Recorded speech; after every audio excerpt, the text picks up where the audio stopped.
How are you feeling at this time about the success of Thriller? I mean, the music business isn't exactly going gangbusters, and yet you continue to sell records so well.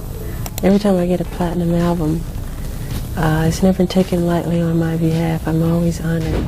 But now, you and Michael Jackson worked on it together. Yes. You wrote songs together. Yes, Michael wrote one song. Michael wrote 4. We had various songs in the album. Are you ever surprised that a song that goes on the album becomes a hit, or are you ever surprised that it doesn't become a hit? I'm surprised. I mean this sincerely. Everybody goes into a studio to make the biggest record in the world. The winner is? Oh, here we go. There's no winner! Thriller! In 1982, the music industry had no idea what was coming. An album landed that didn't just top charts, it destroyed every rule the business relied on.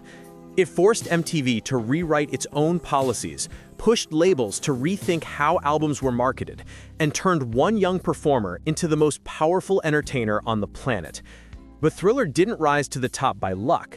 Behind it was a secret army of masterminds: Quincy Jones, Rod Temperton, Bruce Swedien, and even members of TOTO. Quincy was the one that I would have never presented Human Nature to Quincy, because it was this unfinished demo, you know, that you can hear on the internet.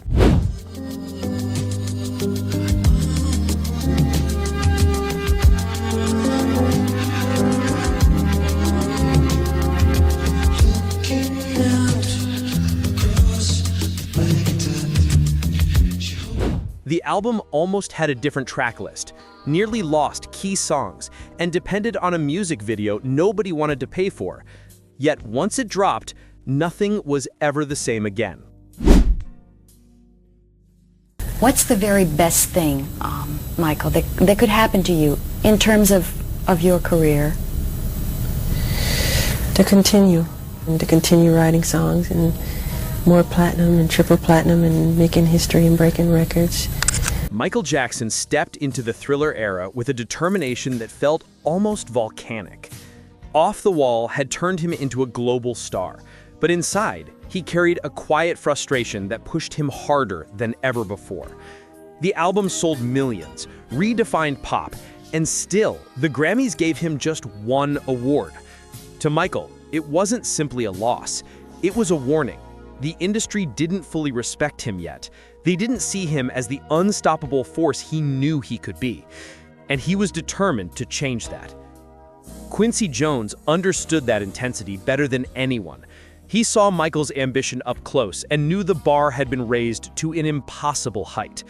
Their mission wasn't to make another hit record. It was to create an album that could dominate every corner of the world. In the studio, that pressure transformed into a kind of creative obsession. Sessions ran deep into the early morning. Every vocal take, every beat, every melody was dissected until it felt flawless. Nothing was ever good enough, and nobody dared settle. The entire team felt it. They weren't just making an album. They were building something that needed to change the music landscape forever. And that mission only intensified when the dream team behind Thriller assembled. And the producer of the year is... Yeah, babe. Check it out. Come on, what do you got? What are you looking at? What we got? Quincy Jones and Michael Jackson. The moment the Thriller sessions officially began, it became clear this wasn't a normal album. Quincy Jones led the project like a master architect, shaping the vision long before a single note was recorded. He pushed Michael to explore new sounds, new moods, and new levels of performance that even Michael didn't know he had. Quincy wasn't interested in trends. He wanted something that would outlive all of them. Then there was Rod Temperton, the quiet genius who never craved attention, but carried one of the sharpest musical minds in the industry. Rod approached songwriting like engineering. Every lyric, every chord progression, every tiny melodic shift was crafted with careful intention. He delivered multiple songs for the album, and he wasn't afraid to rewrite them overnight if Quincy felt something was missing. The man literally took Starlight, flipped it inside out, and turned it into Thriller, the title that would define an era. And anchoring all of this was Bruce Swedien, the sonic scientist. While Quincy and Rod shaped the ideas, Bruce built the world those ideas lived in. His recording techniques were legendary. Dozens of layered vocals, enormous stereo depth, and a clarity that made every song feel alive. He believed records should breathe, and Thriller is proof. Bruce didn't just hit record, he sculpted sound like art. Together, these three created an environment where creativity felt dangerous in the best way possible. They weren't chasing the charts, they were chasing history. But even this powerhouse team needed one more secret weapon to bring Thriller to life. Besides Toto, some of the records, like Thriller, for example, you played. Yes, that's me going. Behind all the star power and studio legends, there was a group of musicians whose influence shaped Thriller more than most fans ever realized. TOTO.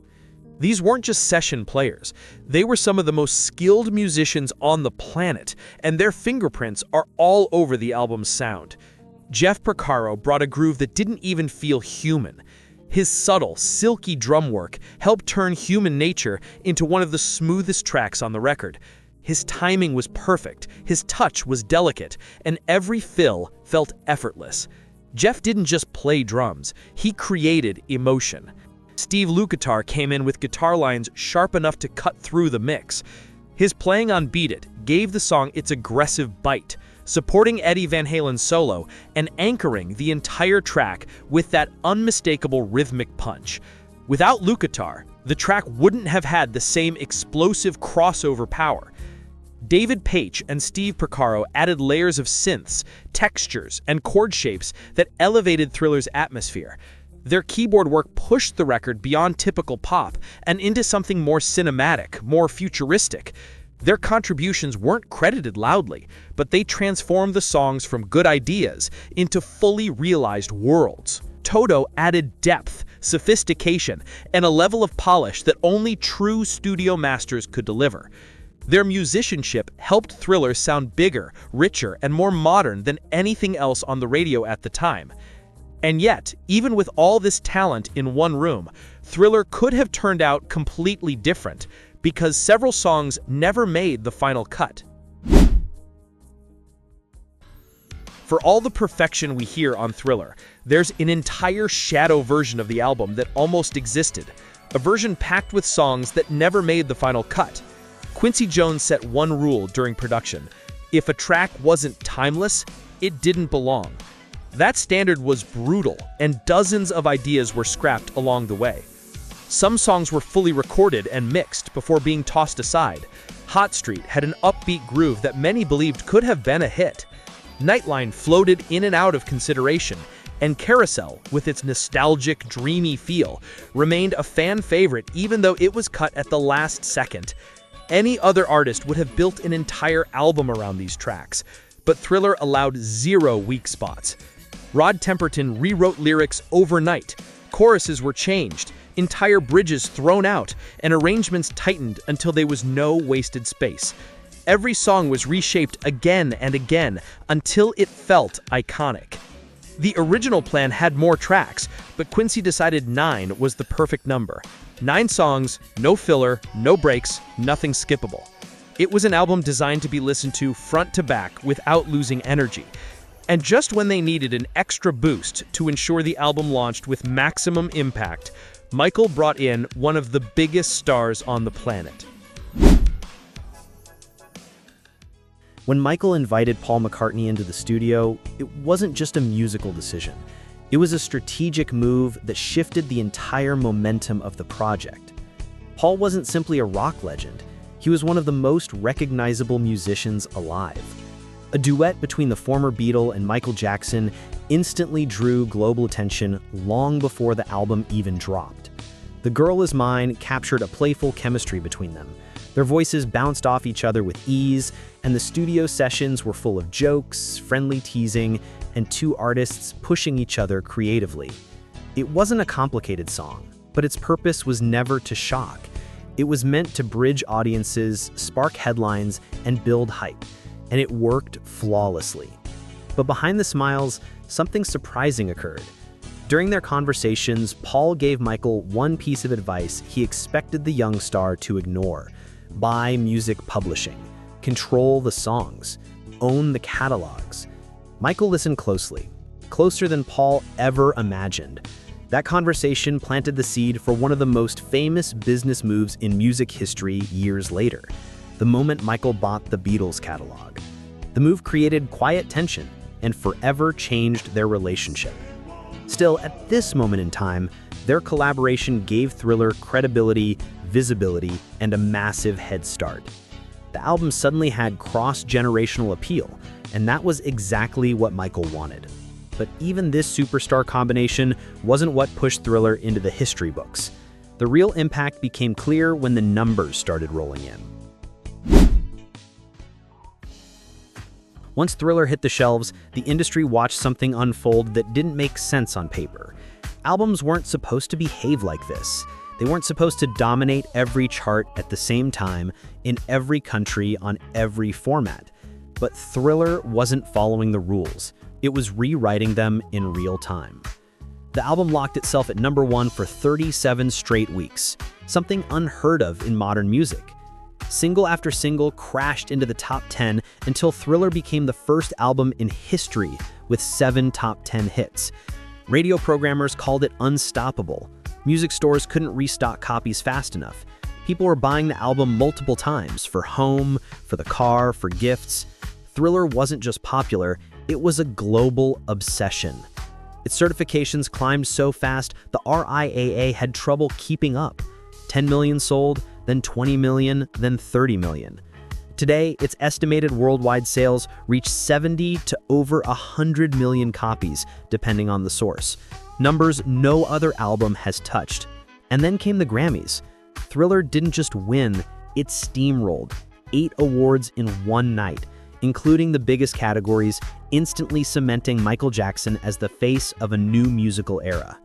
Journalists called it a clean sweep. Fans called it history. But the wild part, all of this happened before Michael dropped the project's most groundbreaking moment, the visual that would transform music forever. Because what came next wasn't just a video, it was a cultural earthquake.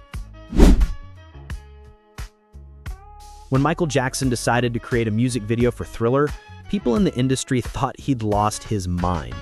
A 14-minute short film, a horror theme, a $500,000 budget during a time when music videos were supposed to be cheap filler? Nobody wanted to fund it. Executives said it was too expensive, too long, too risky. MTV wasn't even sure they'd play it, especially not in heavy rotation. But Michael wasn't asking for permission. He was building something the world had never seen. With director John Landis, he crafted a visual event instead of a standard video. It blended storytelling with cinematic lighting, Hollywood makeup, special effects, and choreography that would define pop culture for decades. When Michael stepped into frame in that red jacket and led the zombie dance, it became one of the most iconic images in entertainment. And then came the premiere. Crowds gathered around TVs. Streets emptied when it aired. The making of Thriller documentary sold millions. Colleges hosted Thriller watch parties like it was a blockbuster film. It wasn't just a music video, it was a cultural eruption. Most importantly, it forced MTV to evolve. The network, which had hesitated to spotlight black artists in prime rotation, suddenly had no choice. Thriller was too powerful to ignore. It shattered barriers and opened doors for countless artists who came after. Michael didn't just release a video. He created the blueprint for the modern music industry's relationship with visuals. High budget, cinematic storytelling, and world building around an album. But the wildest part is that Thriller's influence didn't stop there. It reshaped the entire industry from the ground up. Thriller didn't just dominate charts, it reset the entire music industry. Before its release, albums were simple collections of songs. After Thriller, they became full-scale global events. Its mix of pop, R&B, rock, and cinematic production became the formula modern artists still chase, proving that crossing genres wasn't risky, it was the future. The album also turned music videos into powerful cultural moments. High budgets, film directors, storytelling, massive premieres, all of that started with Thriller. Without it, the visual side of music wouldn't exist the way it does today. Even touring changed. Artists began building stadium shows with theatrical lighting, choreography, and cinematic staging because Thriller showed the world what that level of ambition could achieve. Decades later, the impact hasn't faded. Every major rollout, every blockbuster video, every global pop campaign still traces back to the blueprint Michael Jackson created. Thriller didn't just change music, it changed the expectations of an entire industry forever.